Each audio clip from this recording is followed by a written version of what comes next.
सभी को नमस्कार, हर हर महादेव। तो गाइज मेरा नाम है अनिल और आप देख रहे हैं चैनल मिस्टर कौशल। तो ये एक HF डिलक्स मेरे पास आई है BS6। ये जो इसका मालिक था वो उसको 3 एजेंसियों में लेके जा चुका है। वो बहुत ही परेशान हो चुका था, ये बंद हो जाती है, स्टार्ट नहीं होती। फिर इसका जो ओनर था उसने कम से कम 5-5 किलोमीटर जो था इसको जो था पैदल खींचा है, तो बहुत ही परेशान था। इसलिए उसने मुझसे बोला कि भाई आप इसके अंदर जो है कार्बोरेटर लगा दीजिए। चलिए गाइज इसके अंदर आप लोग कैसे कार्बोरेटर लगवा सकते हैं यदि आप भी परेशान हैं, तो वही वीडियो मैं आज आपको दिखाने वाला हूँ। चलिए गाइज फिटिंग दिखाता हूँ आपको कैसे आप लोग इसके अंदर फिटिंग कर सकते हैं। तो गाइज सबसे पहले हम जो है इसका जो टूल बॉक्स है उसको खोल लेते हैं।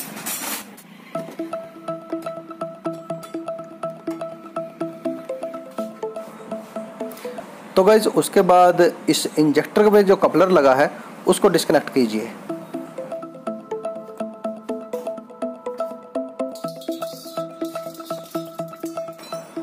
उसके बाद जो इंजेक्टर पे ये पाइप लगा है, वैसे तो यहाँ पे लॉक लगा होता है, लेकिन शायद सर्विस सेंटर वालों ने इसको 3-4 बार खोला है, तो उसकी वजह से शायद इसका लॉक उन्होंने तोड़ दिया है।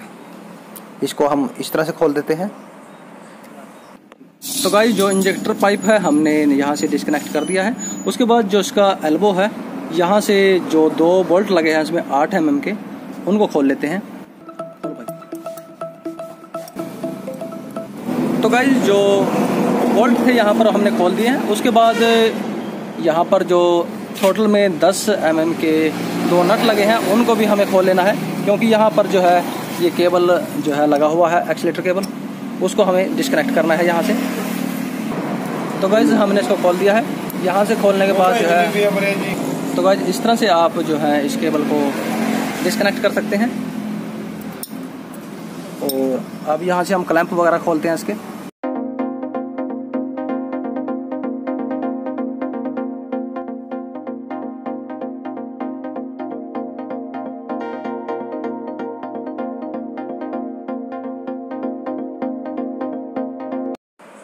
तो गाइज थ्रोटल बॉडी तो हेड से अलग हो चुका है।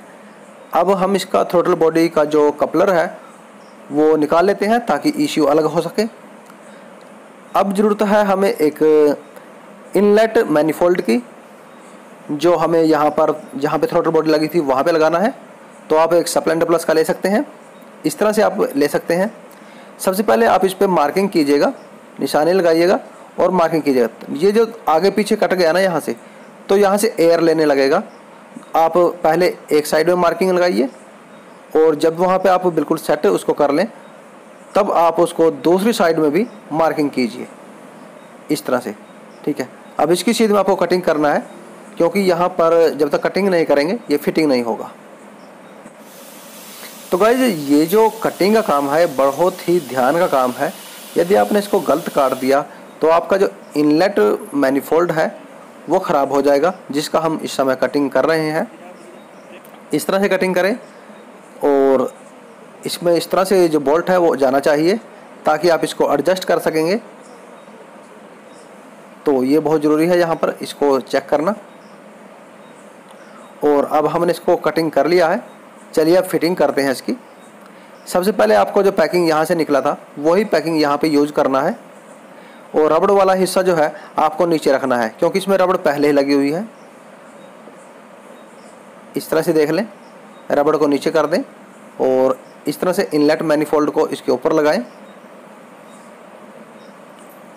और जो आपने इसमें से बोल्ट निकाले थे वो तो यहाँ पे नहीं लगेंगे, यहाँ पर आपको दूसरे बोल्ट यूज करने हैं, क्योंकि वो छोटे रह जाते हैं। और यहाँ पर देखिए अब ये नॉर्मल बाइक, यहाँ से पहला स्टेप था इसको नॉर्मल बनाने का।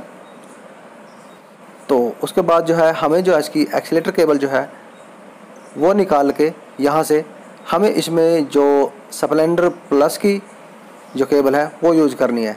वो कार्बोरेटर के ऊपर डिपेंड है। यहाँ पर मैं सुपर स्प्लेंडर की केबल लगाने वाला हूँ, क्योंकि मैं जो कार्बोरेटर इसके अंदर यूज़ करने वाला हूँ वो स्प्लेंडर प्रो का यूज़ करने वाला हूँ। तो हमने जो केबल था एक्सीलेटर केबल उसको डाल दिया है और यहाँ से फिटिंग कर दिया है। तो गाइस उसके बाद जो हम यहाँ पे कार्बोरेटर यूज़ करने वाले हैं वो हमें एक पुराना कार्बोरेटर मिल चुका है। ये हमें केवल 700 रुपये में मिला है, लेकिन यदि आप नया ख़रीदने जाएंगे तो आपको जो है ये कम से कम 2200 रुपये का मिलेगा। तो उसके बाद हमें जो है नॉर्मल बाइक की तरह ही इसको यहाँ पे एक पैकिंग लगा के फिट कर देना है।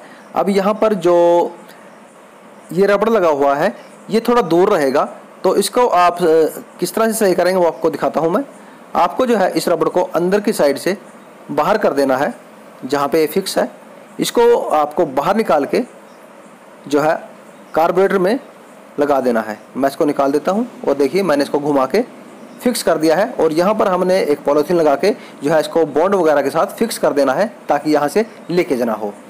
तो अब हमने जो इसका जो टेम्परेचर सेंसर था, इंजेक्टर का वायर था, उनको कट नहीं किया है, उनको केवल डिस्कनेक्ट किया है, और यहाँ पर जो फ्यूल पंप वगैरह के और ये जो टेम्परेचर सेंसर का वायर है उसको यहाँ से यहाँ पे डाल दिया है, और जो इसका पर्दवाल किट है वो ऐसे लगा हुआ है, और जो इसका इशू वगैरह है वो हमने इस तरह से उल्टा कर दिया है, यहाँ पर फिक्स कर दिया है।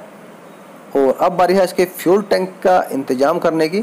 फ्यूल टैंक जो था हमें इसमें ही जो था पेट्रोल टी लगवानी थी, अब वो कैसे लगवाई है हमने वो आपको दिखाते हैं। सबसे पहले हमने इसमें पानी डाला पेट्रोल निकाल के, और उसके बाद गए हमें खराद वाले के पास। खराद वाले के पास हमने एक पतला पाइप लिया, और पाइप लेने के बाद उसमें चुड़ी निकलवाई। अब जो यहाँ पर हम पेट्रोल टी का यूज़ कर रहे हैं भाई, वो कर रहे हैं जो हमारी हीरो की CD100 आती थी, CD100 बाइक का जो है हम यहाँ पर पेट्रोल टी यूज़ करेंगे, क्योंकि जो इसका फ्यूल टैंक है उसमें इतनी जगह नहीं है कि हम उसमें स्प्लेंडर प्लस की पेट्रोल टी लगा सकें, तो थोड़ी जगह कम थी, तो उस हिसाब से हमें जुगाड़बाजी करना है। इसके अंदर हम BS4 की फ्यूल टैंक भी लगा सकते हैं, लेकिन थोड़ा उसके अंदर जुगाड़बाजी करना पड़ेगा, वो मैं आपको वीडियो के अंत में बताऊँगा क्या डिफरेंस है उसमें। तो ये पाइप चूड़ी निकलने के बाद हमने जो था इस तरह से तिरछी कटिंग इसमें कराई, और तिरछी कटिंग कराने का रीज़न ये था दोस्तों, क्योंकि इसका जो फ्यूल टैंक है वो थोड़ा टेपर में था। टेपर होने के कारण जो है हमने इसको भी जो जिस पे पेट्रोल टी लगनी थी उसको भी टेपर कराया, और अब फ्यूल टैंक के अंदर इस तरह से हमने इसको लगाना था। तो उसी हिसाब से हम इसको कटिंग करते रहे। हमें देखना था कि पेट्रोल टी जो है वो ज़्यादा नीचे भी ना चली जाए, और हमें जो था इसको किस स्थान पे लगाना है ताकि पेट्रोल खोलने में और बंद करने में दिक्कत ना हो। ये हमने मार्किंग पहले ही कर लिया था, यहाँ पर हमें इसको लगाना था, क्योंकि हमने जब इसको खोल रहे थे तब हमने ये सारा जो इंतज़ाम पहले ही सोच लिया था कहाँ पर इसको लगाना है। तो इस तरह से हमने इसको तिरछी कटिंग के साथ जो है ये पाइप इस तरह से ले लिया। अब जो है हमें इसके अंदर एक होल करना था। होल चाहे तो आप एक वेल्डिंग के साथ भी करा सकते हैं और ड्रिल मशीन के साथ भी करा सकते हैं, वो आपकी मर्जी। हमने जो उस फ्यूल टैंक में यहाँ पे होल कराया वो वेल्डिंग के साथ कराया, क्योंकि यहाँ पर डबल पत्ती थी, तो इसलिए हमने थोड़ा वेल्डिंग के साथ यहाँ पर इसमें होल करा दिया। इस तरह से चाहे तो आप वो ड्रिल मशीन यूज़ करें, वो आपके ऊपर डिपेंड है।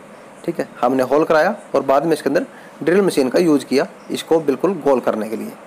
और जब ये होल हो गया तो हमने जो था यहाँ पर पेट्रोल टी इसमें लगवानी थी।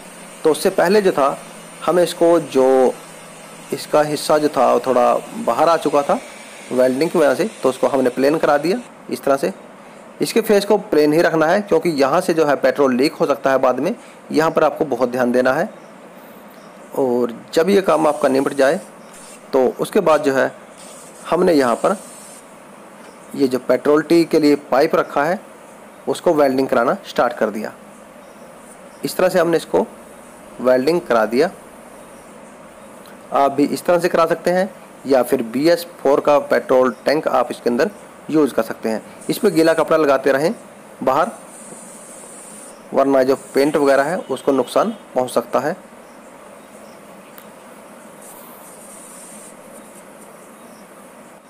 जब ये पूरी तरह से वेल्डिंग हो गया तो हमने जो था इसको पानी के अंदर डुबो दिया, ताकि ये जो इसका पेंट वगैरह है वो ख़राब ना हो और ये जल्दी से ठंडा हो जाए। तो इस तरह से आप इसको कर सकते हैं। तो गाइज़ फिर हम इसको शॉप पे लेके आए, और शॉप पे लेके हमने इसको ग्राइंडिंग के साथ जो था यहाँ पर इसका फेस सही किया, क्योंकि जो वेल्डिंग से थोड़ा उभर चुका था उसको सेट किया। और हमने देखा जो फ्यूल पंप का जो प्लेट था उसको भी हमें कटिंग करना पड़ेगा, तभी पेट्रोल टी यहाँ पर लगेगी। तो हमने उसको भी यहाँ से कटिंग किया। आप देखते रहिए ध्यान से, ये बहुत ध्यान का काम है। यदि गड़बड़ हो गई तो फिर से आपको रीटेक का मौका नहीं मिलेगा। तो यहाँ पर हमने बहुत ध्यान से पूरी कटिंग कराई है। आप भी इस तरह से यहाँ पर कटिंग कराएं। और जो फ्यूल पंप था उसकी मोटर वगैरह हमने निकाल दी, और जो था इसके अंदर जो बोल्ट वगैरह हमने निकाले थे वो टाइट कर दिए। और उसके बाद जो पेट्रोल टी थी, हमने इसके अंदर पेट्रोल टी को इंस्टॉल कर दिया। देख सकते हैं ये CD100 की पेट्रोल टी है। और जब ये पेट्रोल टैंक हमने इसके ऊपर रख दिया, उसके बाद हमने इसमें पेट्रोल डाला। हमारा मकसद था ये चेक करना कि जो पेट्रोल इसके अंदर हम डाल रहे हैं कहीं वो पेट्रोल टी से लीकेज तो नहीं हो रहा, जहाँ पर हमने वेल्डिंग कराई वहाँ से लीकेज तो नहीं है। तो हमने देखा सब कुछ ठीक था। और जो इसके सेंसर वगैरह थे अभी वहीं पर लगे हुए थे, क्योंकि हमने इसकी वायरिंग को पूरी तरह से डिस्कनेक्ट कर दिया था, सेंसरों से अलग कर चुके थे। अब ये BS6 केवल यहाँ पर कपलर से पता लग रहा था कि ये BS6 है, बाकी हमने इसको लगभग BS4 में कन्वर्ट कर दिया था। तो यहाँ पर मेरे मैकेनिक भाई एक चीज़ का ध्यान दें, मैंने इसको इश्यू के द्वारा जो है यहाँ पर BS4 में कन्वर्ट किया है। यदि भविष्य में इसका इश्यू ख़राब हो जाता है या मेरे पास कोई और केस आता है इस बाइक से रिलेटेड, तो मैं आपको CDI यूनिट पे भी इस बाइक को स्टार्ट करके दिखाऊंगा कैसे आप भविष्य में इसको CDI यूनिट से स्टार्ट कर सकते हैं। आप देख सकते हैं BS6 बाइक है, लेकिन अब ये BS4 बन चुकी है कार्बोरेटर होने के कारण। तो बाइक बिल्कुल ओके है, स्टार्ट हो चुकी है। अब इसकी टेस्टिंग करते हैं। चलेगा, देखते हैं ये कहाँ तक जाती है, मिसिंग वगैरह है या नहीं।